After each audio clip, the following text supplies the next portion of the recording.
Paul, first of all, tell us a bit about your childhood. It's not a normal childhood. I know you lost your dad was taken away at a very young age. Just take us back to that upbringing and what happened to your father. It was a memorable morning, 4 o'clock in the morning. The secret police stormed into our apartment in Sofia. My father had been a pastor in Burgas, Bulgaria, by the Black Sea, and the church grew very fast from 60 members to over 1,000 and became the largest Protestant church in Bulgaria. And the communists took over our country in 1944.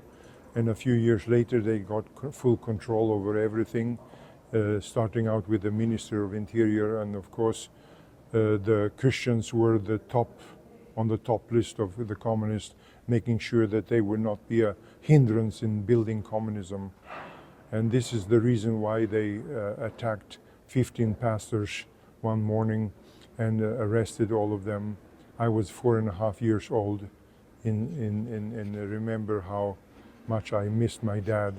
My mom came from Sweden. They met in London, England, in Hampstead, and she always wanted to be a missionary, so she was very happy when Dad wrote her letter and asked her to marry him.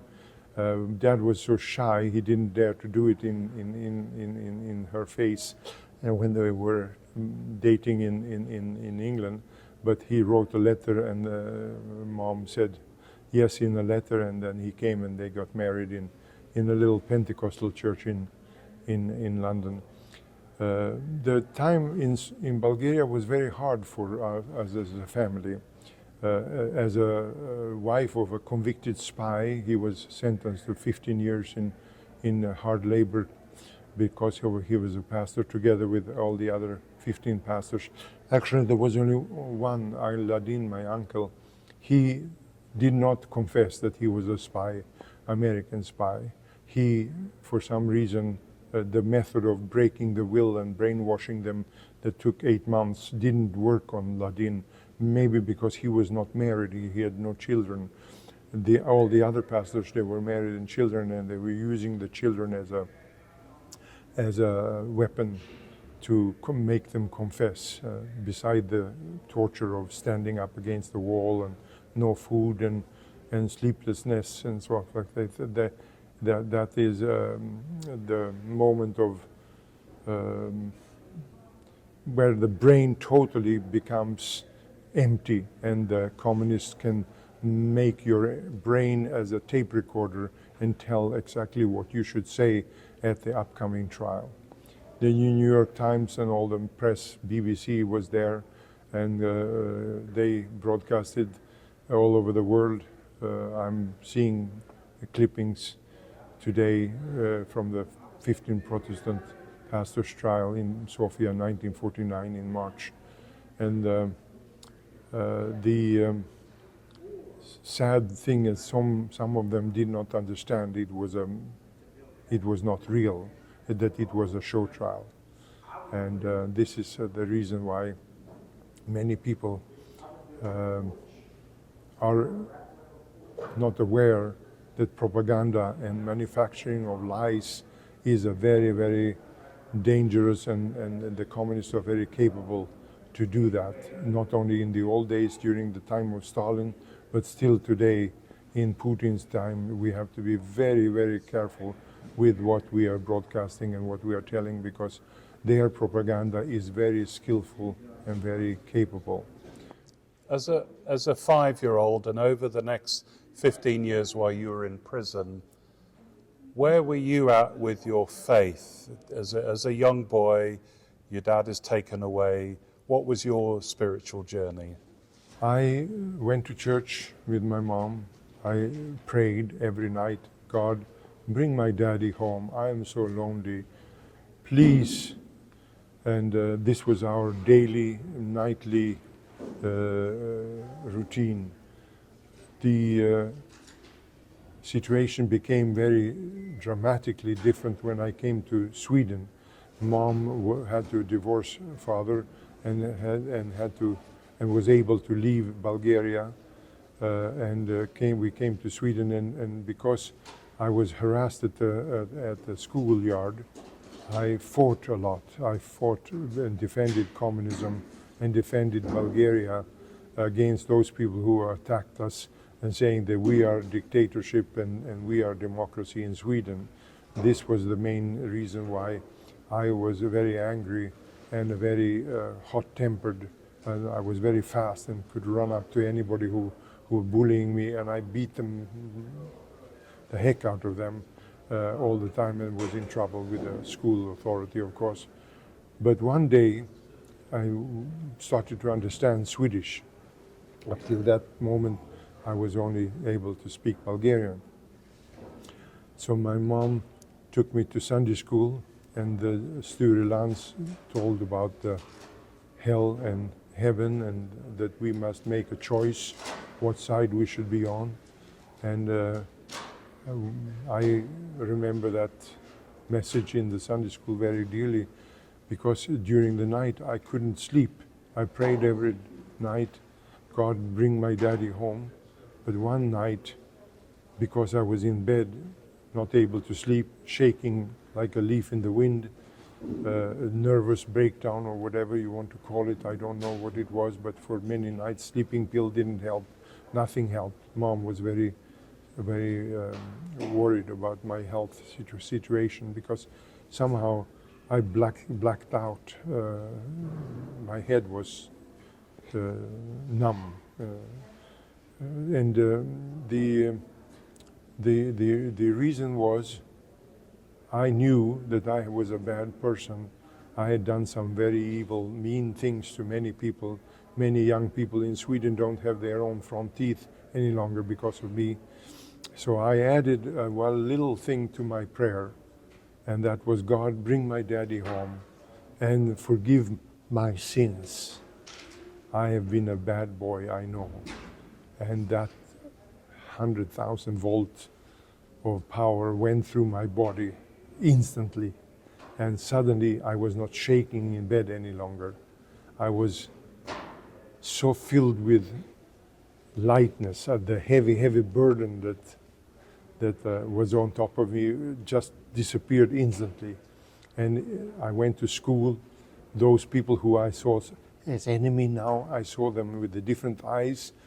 I could see that they were not bad people. They were just in a situation where they're not really used to it. Having a foreigner among them was a unique thing in the early 50s. And I was the only immigrant in the school of 1,000 people. So this is why I was standing out. I had weird clothes and everything. I would look like a guy from a foreign country. But the enormous difference that Jesus made in my heart has been standing with me for the rest of my life. I have gone through many difficulties and challenges in my life. I'm not very young any longer. And that moment that God touched me so specifically. And by the way, I just took a few months later, I asked the pastor to be baptized, and I was baptized with my sister Rhoda in the Philadelphia church in Helsingborg. That's something that I remember very dearly. And it was actually interesting that I also became a missionary right away. The gang that I was hanging out with, we were stealing and doing bad things and fighting and so forth. I brought them to my Sunday school class, and brother Sture, he did give a very good message, and they all knelt and repented. I was so happy to see my friends get to know Jesus Christ. They cried and cried, and they repented, and that is when I decided maybe one day I will be like my mom. I'll be a missionary. So we'll talk a bit about your ministry, but take us to the point where your father finally came home after 15 years. Had all of this happened while your dad was in prison? Yes. And so when your dad came home, what was that like for you? It was a remarkable night We had heard that he was free, but the Bulgarian government didn't, free from prison, but the Bulgarian government didn't allow him to leave Bulgaria. And we were writing letters to Khrushchev, we were writing letters to United Nations, Red Cross, everywhere to ask for family reunification. We were stuck, my sister and me and my mom in Sweden, and he was in Bulgaria. He said from one prison to a bigger prison, but he was still in prison.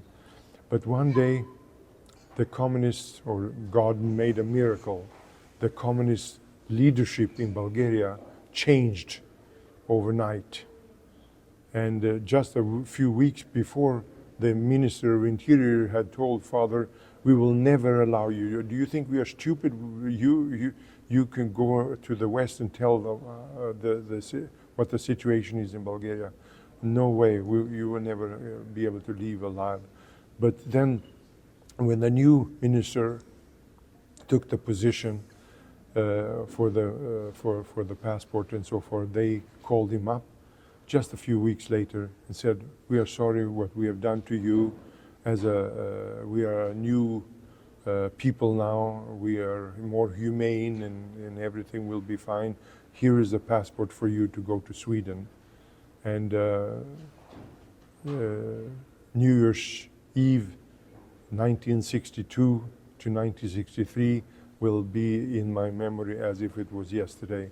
Suddenly, after 15 years of separation, I had a dad again.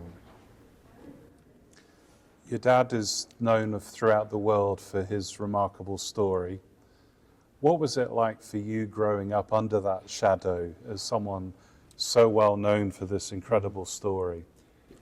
Just recently I went through old slides that I've taken. I have a picture of my father and me together in Stockholm, overlooking the King's Palace near Grand Hotel. There's a crown and we're standing on the bridge and Father is asking me, Paul, I need your help. In Bulgaria, we have no Bibles. The Christians, the new believers, don't have the Word of God, not even the New Testament. Can you help me to print a Bulgarian Bible and New Testament? And I said, well, I just happen to know the newspaper that I work for are printing their newspaper in Örebro, the Evangeli Press, and they also print Bibles for Gideons. That should be no problem.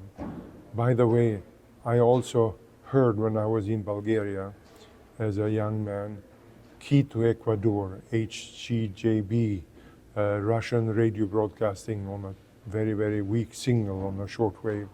I want to start for the first time in history a gospel broadcasting to preach the gospel over shortwave radio. And I said, I just happen to have a friend who is a radio guy. We went to engineering school together, Alvar Prosen, and he has access to the best microphones of the Philadelphia church and the best Struder Swiss tape recorders, and we started to make radio programs. I took my Porsche and went down to Transworld Radio in Monte Carlo, where we wrote the tapes, and they aired them on Hitler's old equipment that are now in Christian hands, and the shortwave broadcasting to not only Bulgaria, but later in Russian and Chinese and Latvian and other languages. It was a very powerful tool to reach, not only to encourage the believers behind the Iron Curtain, but also reach the communists with the gospel. It's interesting that God used you to get the gospel out through media. We're here at a Christian media conference. We're at the National Religious Broadcasters Convention in Nashville, but you're here to talk about a very exciting project, a movie. Tell us about that.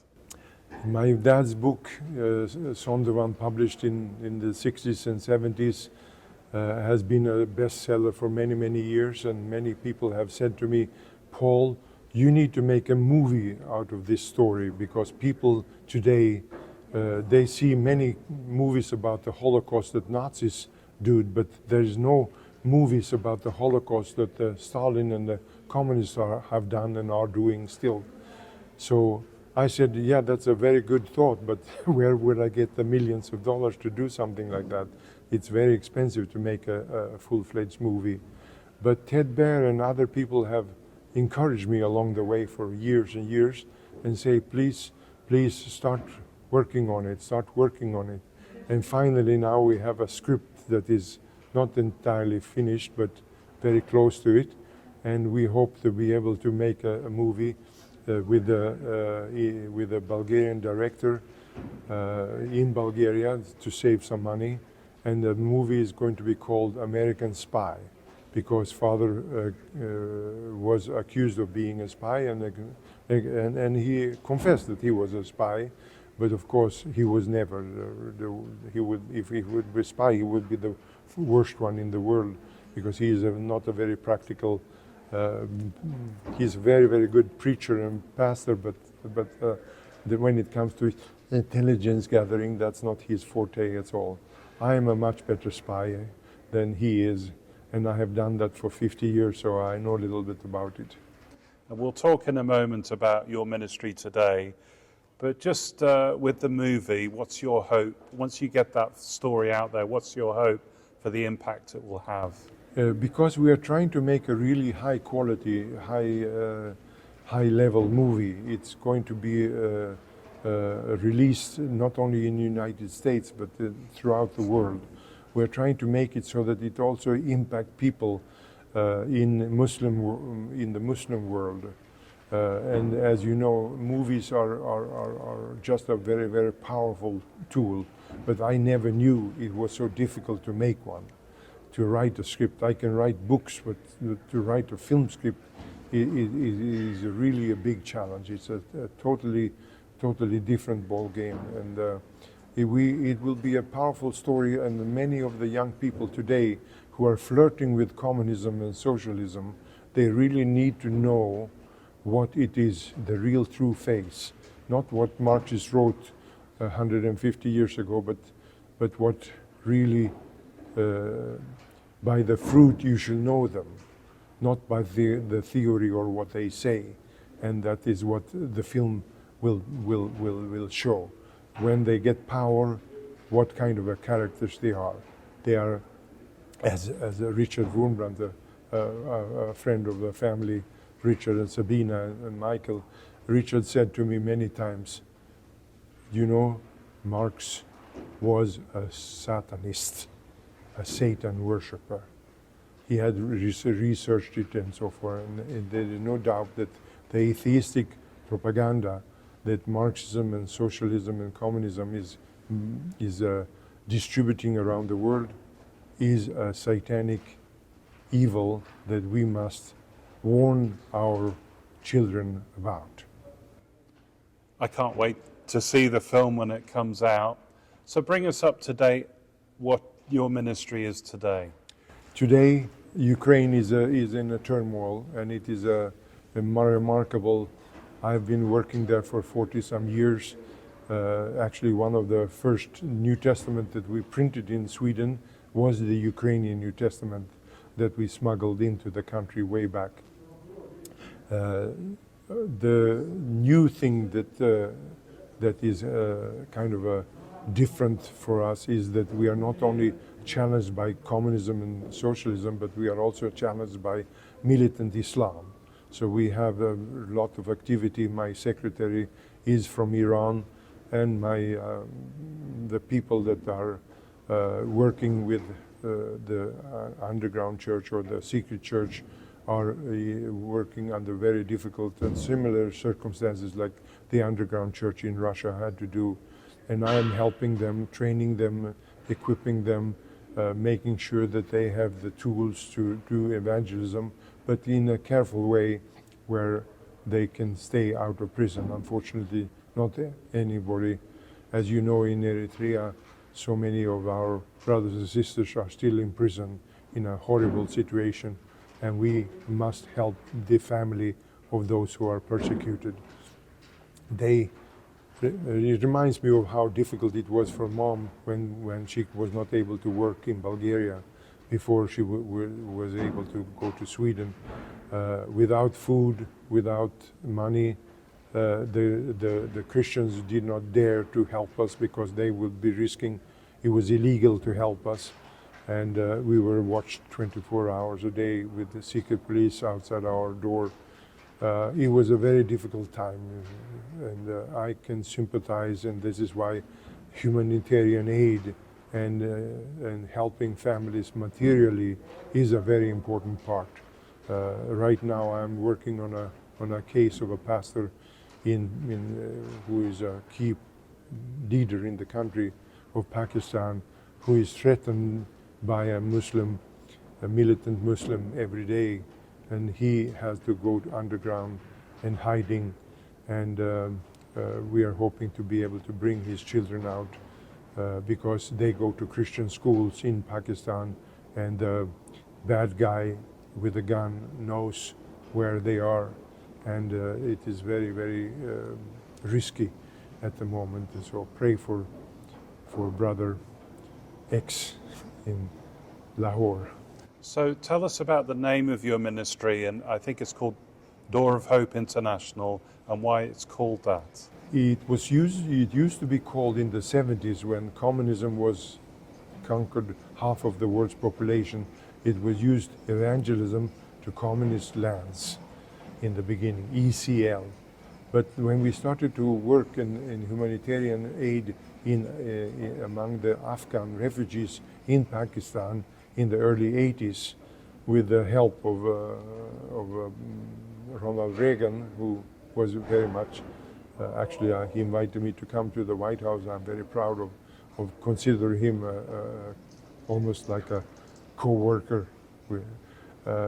He realized that the Russians were doing some really bad things and so many refugees was 3 million of them was in the Pakistan area, and we were sending aid to that part of the world through Pakistan. But it was not very kosher to have ECL, evangelism to communist lands, when the Russians are just a stone throw away. So we changed the name at that time to Door of Hope International. There's many Door of Hopes, and our magazine was Door of Hope, but there's only one Door of Hope International, doai.org, as we call ourselves. However, some, how to say, advisors on the area of fundraising and how to marketing the organization better would prefer that we were called Harlan Popov Center, because Harlan Popov is more known as Door of Hope, and that is the reason why we are seriously considering to change the name to Harlan Popov Center, like we already have in the UK. I believe you've been to 95 countries, is that right? What has sustained you? You're getting on in your age now. What has sustained you all those years to go to that many countries to minister the gospel? It is the love of people and the love of different culture and the love of, I am a product of born in a communist country, grew up in Sweden, educated in Sweden, which is a social democrat country. I lived in Canada for many years, which is a liberal country, and now I live in the United States, which is a conservative country. So I have experienced many different cultures and lifestyles, and that my curiosity has brought me to that I want to see more places and adventure and so forth. That was the beginning. Of course, now it is not adventure. Now it is people that I know who is hurting, and I need to go and see them and help them practically. That was the reason why we, in the old days, had to go to Soviet Union and secretly visit the underground church and bringing the Bibles and bringing them material aid, as well as bringing the stories out. Did you know that it was more dangerous to bring the stories out of the persecuted church from Soviet Union than to bring Bibles into Soviet Union? So this is one of the things that I had to do. Today it is much easier because on a microchip on your telephone, you can bring out a lot of information and hide it in a very easy way. But in the old days, we had to have the samizdat magazines and so forth in paper, and we had to carry it in compartments in the vehicles or on our body or in very other ways. We used many different tools over the years to bring the aid and bring the information and share it with. I happen to have a friend from Sweden who was the Secretary General of Amnesty International, who was heading it up in London. So I shared it with him, and the Amnesty International had a lot of friends all over the world, and they wrote letters to various governments on behalf of pastors who were in prison and so forth. Of course, I was in the home of George Vince when he was released. It was a very special day. We were listening to shortwave with his wife, Nadezhda, in his home in Kiev. And there's so many exciting, many people think I should write a book. Well, Paul, I could sit and talk to you for hours. We've run out of time, but thank you so much for sharing your story with us. And your website? dohi.org. Thank you very much, Paul Popov. Thank you. God bless you.